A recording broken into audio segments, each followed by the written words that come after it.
Assalamualaikum warahmatullahi wabarakatuh. Hai para pencinta catur dan para catur mania, selamat datang kembali di Legenda Catur Dunia. Tata Steel edisi 2022 ini adalah debut pertama Pragnananda di turnamen ini.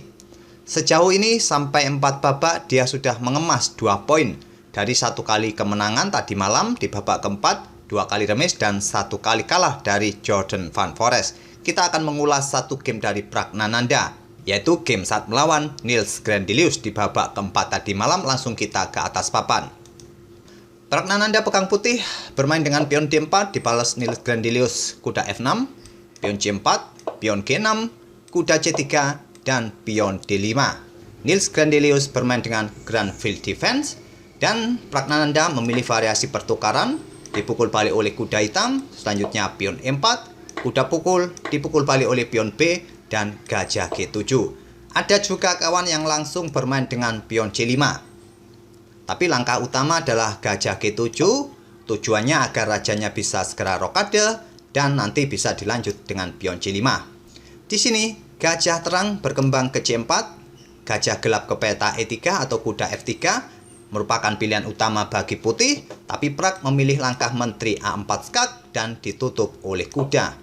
Dan Pragnananda melanjutkan pengembangan kuda F3, Niels Grandelius rokade, menteri mundur ke A3. Tujuan langkah menteri mundur ke A3 ini kawan selain untuk memberikan backup bagi pion C3-nya, juga menghindari ancaman kuda di B6 agar hitam tidak mempunyai tempo melanjutkan pengembangan gajah terangnya. Niels Grandelius bermain dengan pion C5 yang merupakan salah satu karakteristik dalam permainan Grand Field Defense, khususnya variasi pertukaran kawan. Tujuannya nanti menantang pion putih ini agar pion ini menjadi lemah. Oleh karena itulah tadi menteri ini bergerak untuk mendukung pion C3. Dan nanti bila terjadi pertukaran pion pusat bisa dipukul balik oleh pion C kawan. Biasanya nanti dalam permainan endgame akan tersisa pion mayoritas hitam di sayap menteri melawan 1 pion putih di sayap menteri nanti.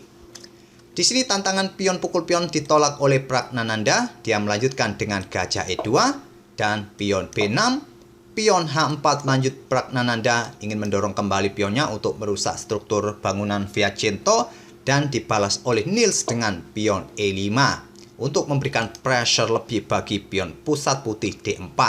Pion hanya didorong maju ke depan menjadikan dia menjadi pion bebas sekarang, 3 petak lagi bisa promosi. Selanjutnya kuda F6 menyerang pion, dipin oleh gajah G5. Menteri bergeser menghindari pimpinan dan gajah pukul kuda. Dipukul balik oleh gajah hitam. Selanjutnya pion H5 direspon dengan gajah ke G4 ingin mendapatkan pion ini. Diantisipasi dengan langkah kuda ke D2 menantang pertukaran gajah kawan ataupun melindungi pionnya yang ada di H5.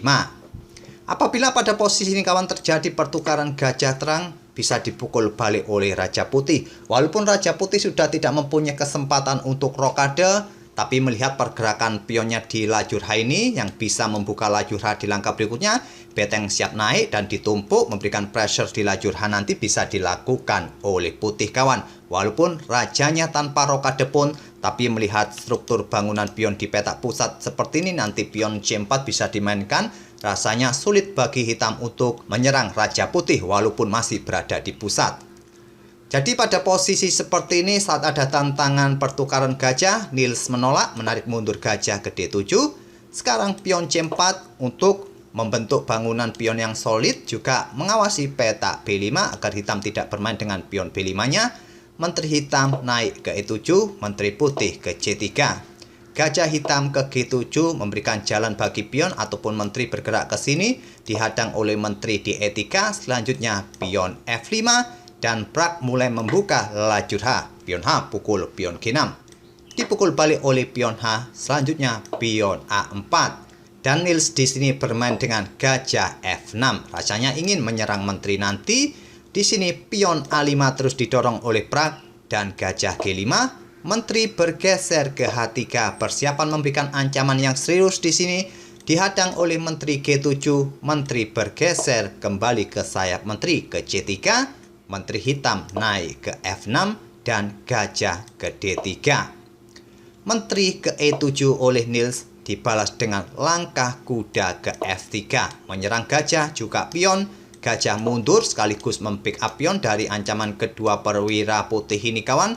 Dan di sini menteri ke C2 memberikan sokongan bagi pionnya untuk bertarung nanti.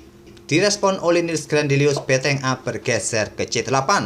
Di posisi ini kawan, apabila putih melanjutkan pertarungan pion di peta F5 ini berharap dipukul balik dan bisa dipukul balik oleh gajah dan untung satu pion. Langkah ini adalah langkah kesalahan kawan, karena akan memberikan jalan bagi pion E4 untuk didorong maju. Menggarpu gajah, menggarpu kuda, juga membuka diagonal gelap bagi gajah menyerang beteng di A1. Oleh karena itu, Pragnananda tidak melanjutkan pion E pukul pion F5, dia melanjutkan pion A pukul pion B6, dipukul balik oleh pion A. Coba lihat, kedua beteng putih ini sudah mempunyai lajur-lajur yang terbuka, tapi di sini kawan, Pragnananda malah memilih untuk rokade pendek. Tapi ini adalah keputusan terbaik pada posisi ini, tidak lagi memanfaatkan lajur H yang terbuka. Ini nanti bisa dimanfaatkan oleh hitam kawan. Dengan raja maju, beteng bisa mengisi lajur H, bisa juga dimanfaatkan oleh hitam. Di sini pion F4 dilanjutkan oleh Nils, membuka diagonal terang bagi gajah. Atau nanti raja ini juga siap naik, beteng siap digeser ke lajur H dan bertumpuk di lajur H, bisa juga dimainkan oleh hitam. Pragnananda mengangkat betengnya ke A7 dan menteri ke D6. Sebuah keputusan yang sangat aneh dari Nils ini kawan, menempatkan posisi menterinya dalam peta yang sangat sempit di sini. Patutnya tadi juga bisa dipertimbangkan menteri ke peta H7. Ide berikutnya adalah beteng ini naik, raja juga ikut naik, dan beteng siap mendukung menteri untuk melakukan serangan di lajur H. Bisa jadi dilakukan oleh hitam, tapi Nils memilih langkah peta D6 untuk menterinya. Pragnananda membalas dengan langkah gajah mundur ke E2. Selanjutnya gajah gelap mundur ke D8, dibalas kuda ke H2, persiapan mungkin menantang pertukaran di sini. Sekarang gajah gelap ke peta C7.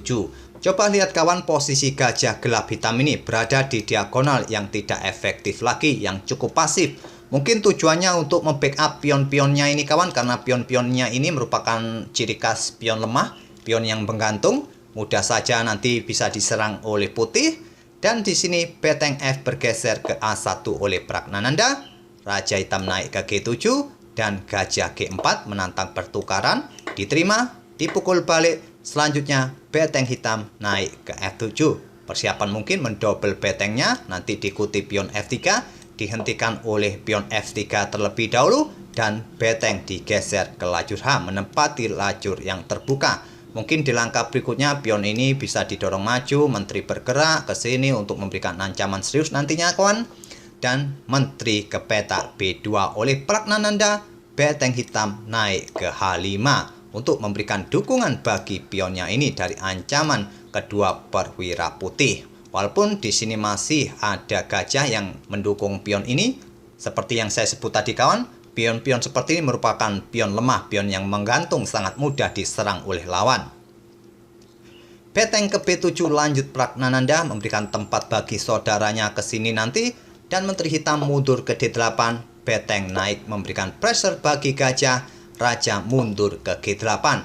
Menghindari satu baris dengan kedua beteng putih, juga memberikan jalan bagi betengnya untuk bergerak nanti ke lajur H. Raja putih ke F2 menghindari serangan nanti kawan jika beteng hitam ini ditumpuk, dan beteng hitam naik ke H1.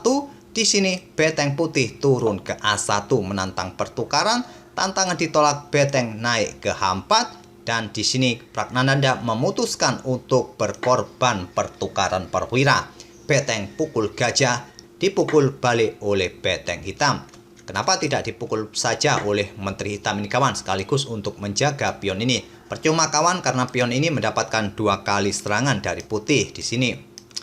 Jadi beteng hitam pukul balik beteng putih, menteri putih ambil pion E5, dan selanjutnya adalah beteng ke F7 oleh hitam kembali untuk memberikan dukungan bagi pion dari ancaman menteri putih. Di sini menteri putih bergeser ke E6. Mengancam atau memberikan pimpinan bagi beteng hitam, sekaligus memberikan tempat nanti bagi kuda, tapi didahului oleh beteng pukul kuda. Dipukul balik oleh menteri agar struktur pionnya masih tetap bagus. Di sini raja hitam bergeser ke G7 dan menteri kembali ke E6, dibalas dengan langkah Menteri ke H4 skak. Raja ke E2, Menteri ke G5 mengincar pion di backup oleh Raja di F1, Menteri ke H4, dan Raja bergeser ke G1 kawan. Di sini Menteri hitam ke F6 menantang pertukaran. Karena merasa mempunyai dua pion bebas ini kawan, Pragnananda langsung menerima, dipukul balik oleh Raja, dan selanjutnya Raja Putih mulai bergerak. Di sini Raja ke E5, Raja Putih bergeser ke E2, Raja Hitam ke D4, diskak oleh Beteng D1, Raja kembali ke E5. Beteng kembali ke A1 kawan untuk menjaga agar Beteng Hitam ini tidak menduduki atau menguasai lajur A yang terbuka. Raja Hitam kembali ke D4, kembali diskak, Raja kembali ke E5.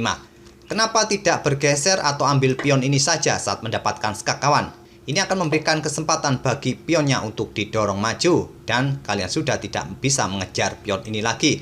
Jika kalian menghadang dengan beteng di petak D7, pion satunya bisa bergerak, dan sampai di sini saya rasa kalian mengerti apa ujung-ujungnya nanti.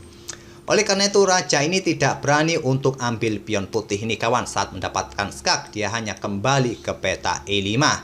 Dan Raja Putih D3 mengontrol petak D4. Tapi Putih kehilangan kontrol di lajur A karena Beteng Hitam bergeser ke A7.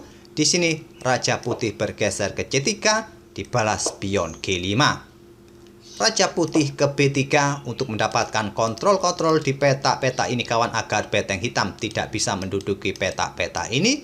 Di sini pion G4 tantang Niels Grandelius, tantangan ditolak. Pragnananda lebih memilih mendorong pion D6-nya. Pion G pukul pion F3, dipukul balik oleh pion G. Selanjutnya Raja Hitam mundur ke E6. Pion tetap didorong maju, satu petak lagi bisa promosi. Tak ada langkah terbaik lainnya kawan selain harus pukul pion ini. Dan dipukul balik oleh Beteng Putih, dipukul balik oleh Raja Hitam. Selanjutnya adalah Raja bergerak ke peta A4. Selanjutnya ingin menduduki peta ini dan merebut pion ini.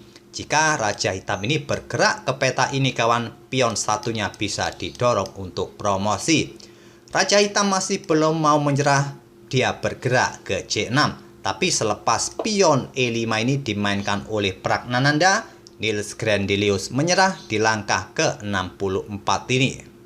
Percuma kawan kalian mengejar pion di lajur E ini dengan raja kalian ke sini. Nanti Raja Putih bisa mendekati pion hitam yang di sini. Nanti dua pion hitam ini akan tewas. Walaupun Raja Hitam mendapatkan pion putih di lajur E, tapi nanti Putih masih mempunyai pion bebas di lajur C yang bisa promosi. Karena rajanya sudah mendahului posisinya dari Raja Hitam, bisa mengawal pionnya untuk promosi. Tidak ada kata remis pada posisi seperti ini. Tapi jika kalian berakhir remis dengan posisi seperti ini kawan, sungguh terlalu. Itulah kawan permainan cantik dari Pragnananda yang menggulung Niels Grandelius dengan pion bebasnya dalam permainan endgame yang dimenangkan oleh Putih. Semoga permainan dari kedua pemain ini bisa menghibur kalian dan kita akan bertemu di video-video berikutnya. Terima kasih. Wassalamualaikum warahmatullahi wabarakatuh.